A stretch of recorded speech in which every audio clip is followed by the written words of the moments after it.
Malam sudah lama meninggalkan pentas, tetapi skrin telepon di atas meja masih menyala. Satu demi satu komen muncul, ada yang mengirimkan kata rindu, ada yang memuji suara yang pernah menggegarkan zaman rock Malaysia, dan ada juga kata-kata tajam yang mungkin ditulis hanya dalam beberapa saat, tetapi mampu tinggal jauh lebih lama dalam fikiran seseorang. Di tengah bilik yang semakin sunyi itu, Amy Search duduk sendirian. Tiada lampu pentas, tiada jeritan peminat, tiada muzik yang menutup ruang kosong, hanya seorang lelaki berusia 68 tahun dan fikirannya sendiri. Sukar membayangkan bahawa Suhaimi Abdul Rahman, lelaki yang dikenali ramai sebagai Amy Search, pernah berhadapan dengan saat-saat apabila perkara paling berat bukanlah berdiri di hadapan ribuan manusia, tetapi memahami apa yang sedang berlaku di dalam dirinya. Seorang penyanyi boleh menghabiskan hampir seluruh hidupnya ditemani muzik, tetapi sejauh mana kesunyian boleh datang apabila pentas akhirnya diam? Di mata peminat, Amy masih membawa imej yang sukar dipisahkan daripada Search. Rambut panjang, gaya seorang rocker, suara yang mempunyai identiti tersendiri, dan tenaga yang pernah memenuhi ruang konsert. Namun usia mengubah sudut pandang.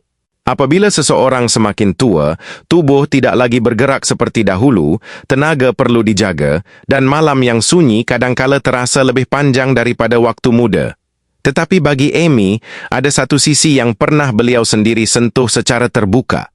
Pada 2023, Amy bercakap dengan penuh emosi mengenai kemurungan serta masalah perasaan yang pernah dilaluinya. Yang paling menyentuh bukanlah istilah kemurungan itu sendiri, tetapi pengakuan bahawa terdapat perkara tertentu yang bahkan tidak dikongsikannya dengan istri. Ada masalah yang dipilihnya untuk disimpan, difikirkan, dan cuba diselesaikan sendiri. Bayangkan paradoks itu. Seseorang boleh dikenali oleh jutaan orang, wajahnya boleh muncul di televisyen, suaranya boleh dihafal oleh beberapa generasi, tetapi masih mempunyai sebuah ruang dalam dirinya yang tidak mudah dimasuki sesiapa. Malah orang yang tidur di bawah bumbung yang sama belum tentu mengetahui semua yang sedang bergelut dalam fikirannya.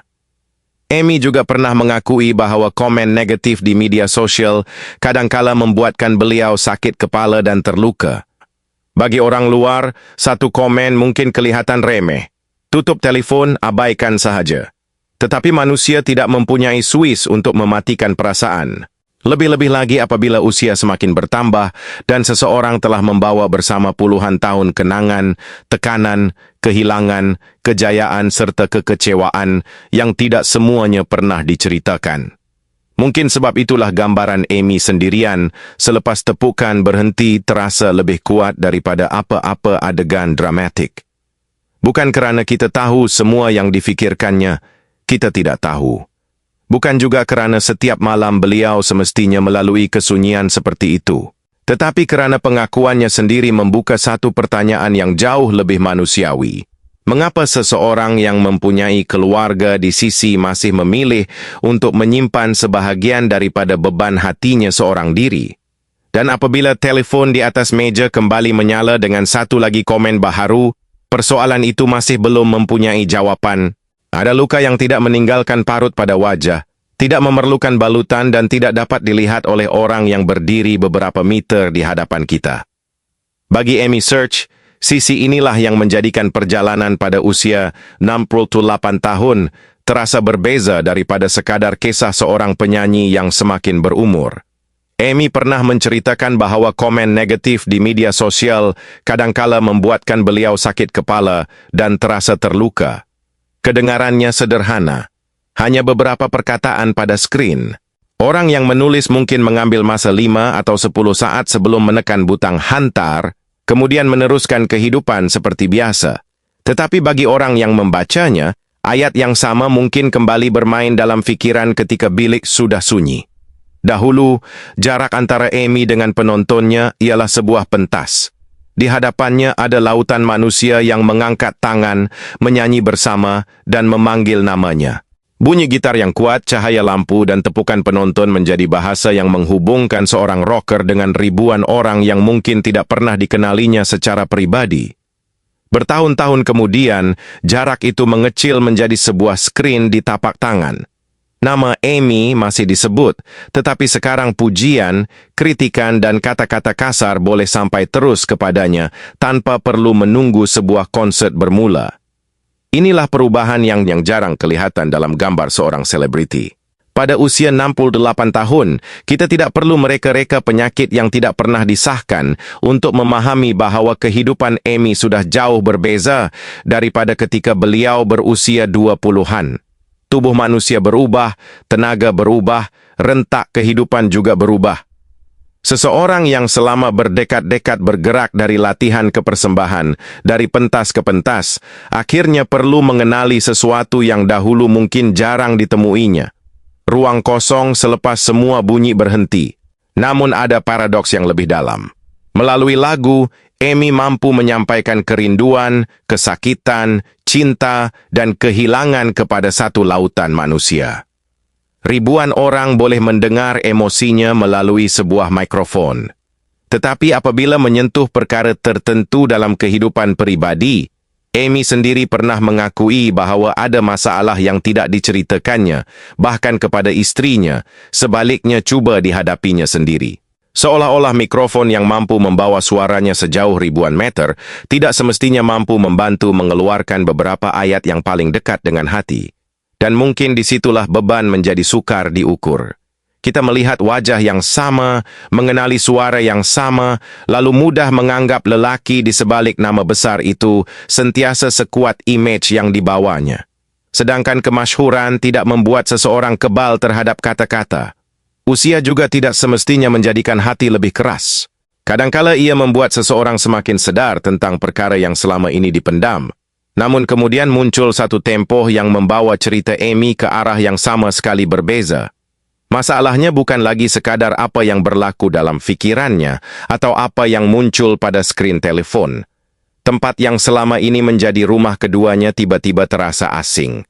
Pentas yang pernah disambutnya tanpa ragu mula menjadi tempat yang tidak mahu dijejakinya. Lebih mengejutkan, Amy kemudian menceritakan bahawa pernah ada tempoh bertahun-tahun apabila beliau takut untuk naik ke pentas, tidak mahu membuat persembahan, hilang keinginan untuk menyanyi, sehingga pada satu ketika beliau sendiri seperti tidak tahu bagaimana hendak menyanyi lagi. Kemudian cerita itu sampai kepada satu pengakuan Amy pada tahun 2026 yang mengubah cara kita melihat hubungannya dengan pentas. Bukan soal konsert yang dibatalkan, bukan tentang hospital, dan bukan juga gambaran dramatik seorang penyanyi yang rebah di hadapan peminat. Apa yang Amy ceritakan jauh lebih senyap. Pernah wujud satu tempoh yang berlarutan selama bertahun-tahun apabila beliau takut untuk naik ke pentas, tidak mahu membuat persembahan dan kehilangan minat untuk menyanyi. Cuba berhenti seketika pada satu kenyataan yang paling sukar dibayangkan. Seorang lelaki yang hampir seluruh hidupnya dikenali melalui suara, pada suatu ketika boleh merasakan seolah-olah dia tidak tahu bagaimana hendak menyanyi. Bagi orang lain, menyanyi mungkin sekadar membuka mulut dan mengikut melodi.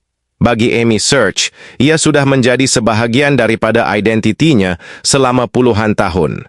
Pentas bukan tempat asing. Mikrofon bukan benda yang perlu diperkenalkan kepadanya. Cahaya yang menyilaukan mata, bunyi gitar dari belakang, wajah-wajah yang menunggu di hadapan. Semuanya pernah menjadi dunia yang begitu biasa. Namun bayangkan sebuah malam, mikrofon sudah berada di tempatnya, lampu telah dinyalakan, pemuzik bersedia, dan suara penonton kedengaran dari sebalik tirai. Tinggal beberapa langkah sahaja untuk keluar, tetapi beberapa langkah itulah yang terasa paling jauh.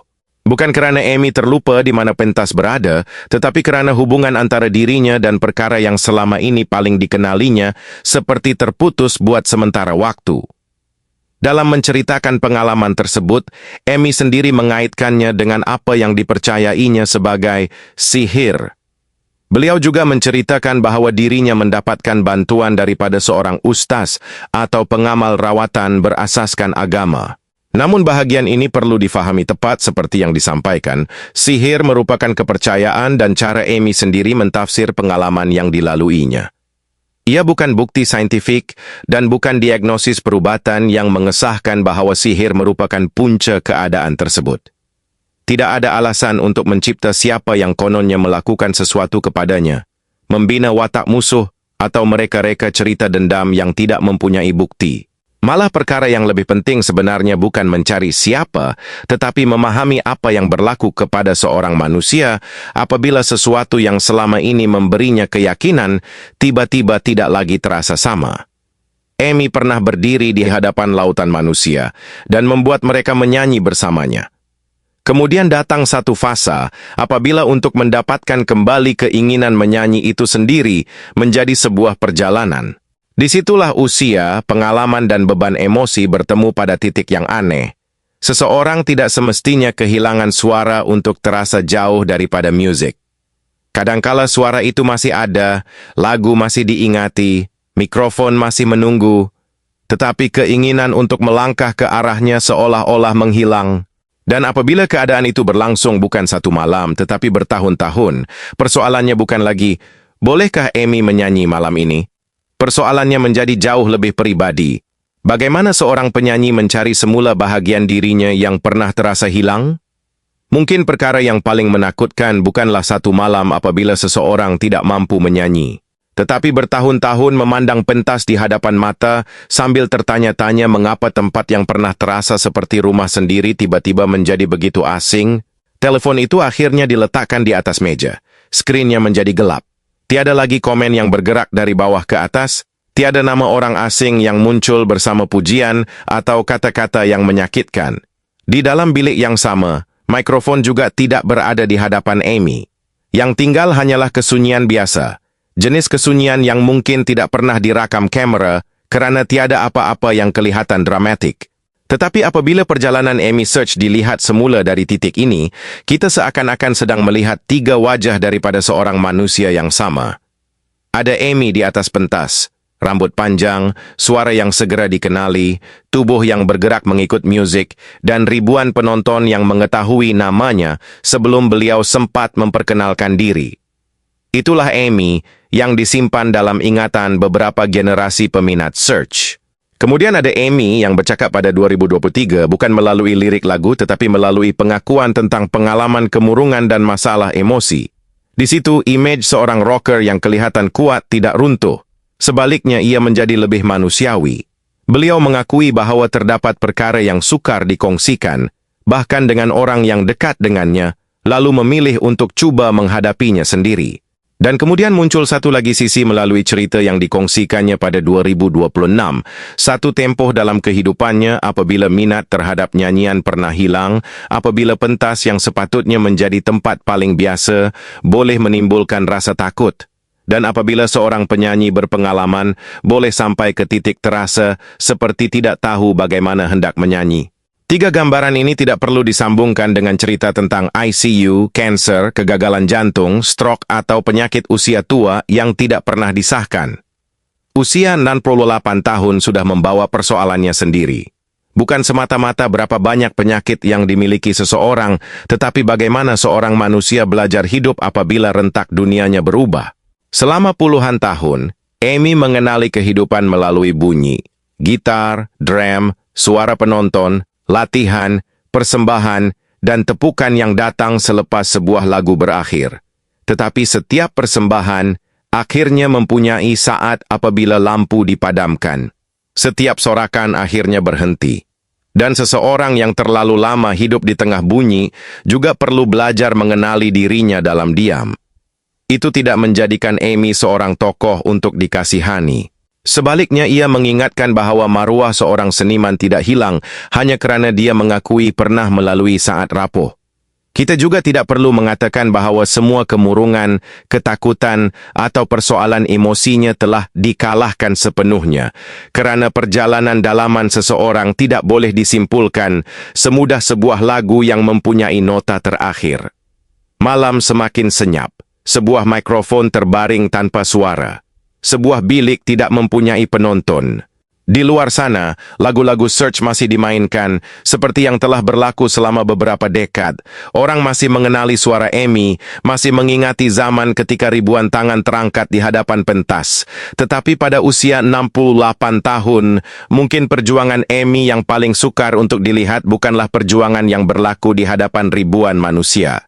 Kita hadir dalam saat-saat sunyi apabila tepukan sudah tiada, skrin telepon sudah gelap, dan yang tinggal hanyalah seorang lelaki bersama fikirannya sendiri.